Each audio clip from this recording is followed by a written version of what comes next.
जैसे ही वंदे मातरम मां तुझे सलाम बोलने की बात आती है, इनका धर्म बीच में आ जाता है। लेकिन उस मिट्टी को जिसका तुम अनाज खाते हो, जिसका तुम पानी पीते हो और जिस मिट्टी में मरने के बाद दफन हो जाओगे, जिस जमीन में तुम्हें कयामत तक सोना है, जय हिंद, वंदे मातरम।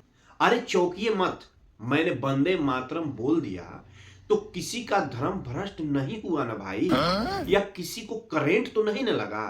क्योंकि आजकल हमारे देश में कुछ ऐसे नमूने पैदा हो गए हैं जिन्हें भारत माता की जय और वंदे मातरम सुनते ही ऐसा लगता है जैसे किसी ने बिरयानी में इलायची डाल दिया। आज बात होगी संसद की उस दंगल की जहां मोदी जी ने इतिहास की वो फाइल खोल दी है जिसे कांग्रेस ने 70 साल से दिमक लगने के लिए छोड़ दिया था।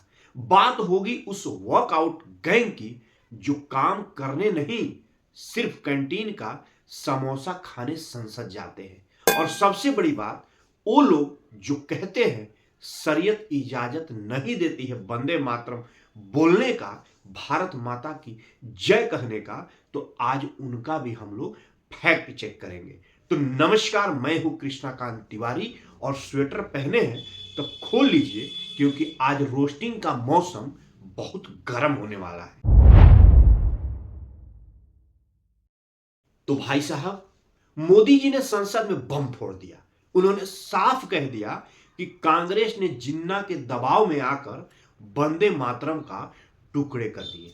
नेहरू जी ने कंप्रोमाइज कर लिया। अब सोचिए, ये वही कांग्रेस है जो कहती है हम गांधी के रास्ते पर चलते हैं। अरे भाई, गांधी जी तो खुद ही कहते थे कि वंदे मातरम से देश जुड़ता है, और तुमने जिन्ना को खुश करने के लिए गाने की टांग ही काट दी।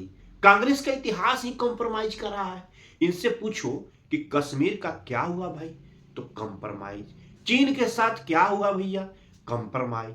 और अब पता चला कि वंदे मातरम के साथ भी क्या हुआ था, तो ग्रैंड कॉम्प्रोमाइज, यानी सबसे बड़ा वाला कॉम्प्रोमाइज।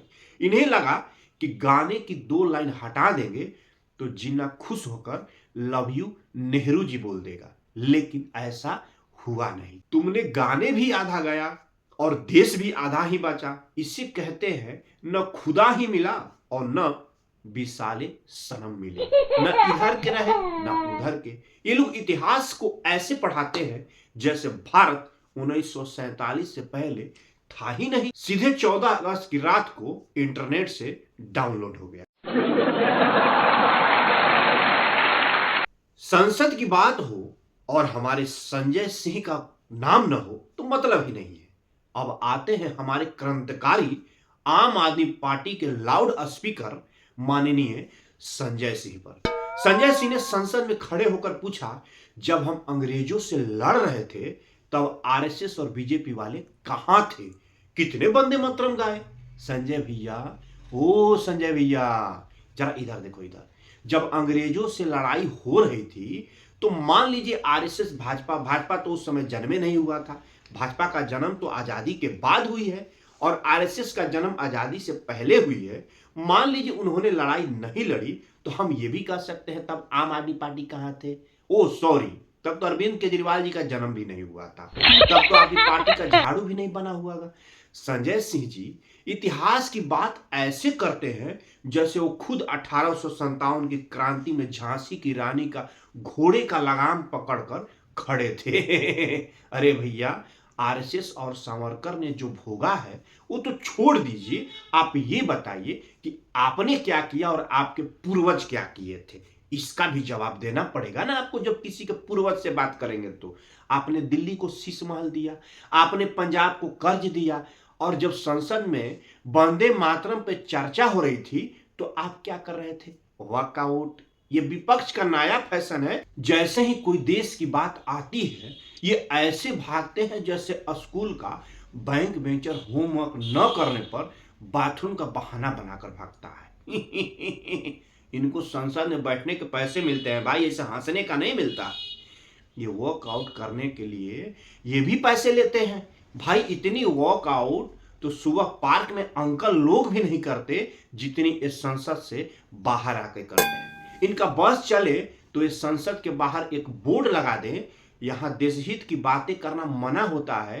केवल मोदी को गाली देने वाले ही इस संसद में आ सकते हैं। समझ ही रहे होंगे, मैं नहीं बोलूंगा भाई।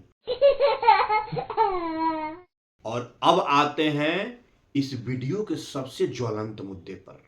कुछ हमारे भाईजान हैं, भाईजान ही कहेंगे भैया, मतलब हमारे ओवैसी टाइप साहब और कुछ मदरसे छाप बुद्धिजीवी हैं जो कहते हैं हम वंदे मातरम नहीं बोल सकते, हमारे मजहब में, हमारी शरीयत में मां के आगे झुकना या पूजा करना मना है, सिर्फ पप्पा जी के आगे झुक सकते हैं। अच्छा, बहुत बढ़िया लॉजिक है भाई।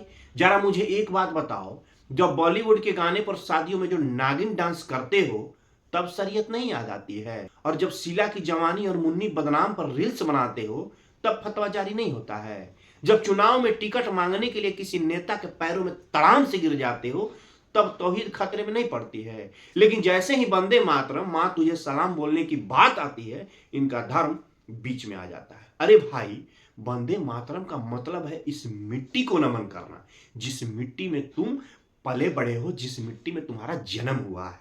वंदे मातरम के तुम्हारे शरीयत में पता ना क्या लिखा हो तो हमको नहीं पता है, लेकिन उस मिट्टी को जिसका तुम अनाज खाते हो, जिसका तुम पानी पीते हो और जिस मिट्टी में मरने के बाद दफन हो जाओगे, जिस जमीन में तुम्हें कयामत तक सोना है, उस जमीन को सलाम करने में तुम्हारी ईगो हर्ट हो रही है। और इसी इस्लाम की कंट्री सऊदी अरब, तुर्की, इंडोनेशिया, दुनिया के किसी भी मुस्लिम देश में चले जाओ, वहां के लोग अपने देश के लिए जान देने को तैयार हैं, अपने राष्ट्रगान के लिए खड़े होते हैं। दिक्कत इस्लाम में नहीं, दिक्कत तुम्हारे पॉलिटिकल इस्लाम में है, जो तुम्हें सिखाता है कि अगर हिंदू वंदे मातरम बोल रहा है तो तुम उसका उल्टा करो, तभी तुम सच्चे मुसलमान होगे ना। ऐसा तुम्हारे शरीयत वाला सिखाते हैं। ये वही लोग हैं जो पासपोर्ट ऑफिस में लाइन में लगते वक्त भारत सरकार के कागज पर साइन करते हैं तब भारत माता बुरी नहीं लगती है, राशन की लाइन में लगकर भारत सरकार का चावल खाते हैं तब बुरा नहीं लगता है,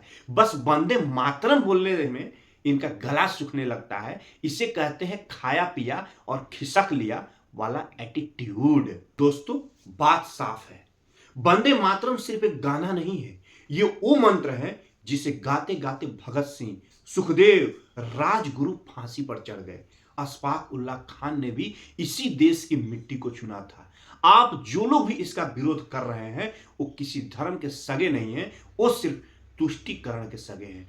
संजय सिंह हो या विपक्ष का वॉकआउट गैंग, इनका मकसद सिर्फ एक है, आपको बांटना और अपनी कुर्सी बचाना। लेकिन अब नया भारत है, यहां अब कॉम्प्रोमाइज नहीं होता, यहां अब इतिहास छुपाया नहीं जाता, बल्कि संसद में खड़े होकर पढ़ाया जाता है और सब लोग पढ़ते हैं। और अगर आपकी रगों में भी भारत माता के लिए प्यार है और इन नफरत फैलाने वालों को जवाब देना चाहते हो तो अभी के अभी इस चैनल को सब्सक्राइब कर लो, क्योंकि ऐसे वीडियो लगातार आते रहेंगे। और दबा दो उस लाल बटन वाले को जैसे ईवीएम का बटन दबाकर इस राष्ट्रवादी सरकार को चुन रहे हो। इस वीडियो को इतना शेयर करो कि अगली बार जब कोई वंदे मातरम का विरोध करे तो उसके मोबाइल पर यह वीडियो खुद ब खुद चला जाए।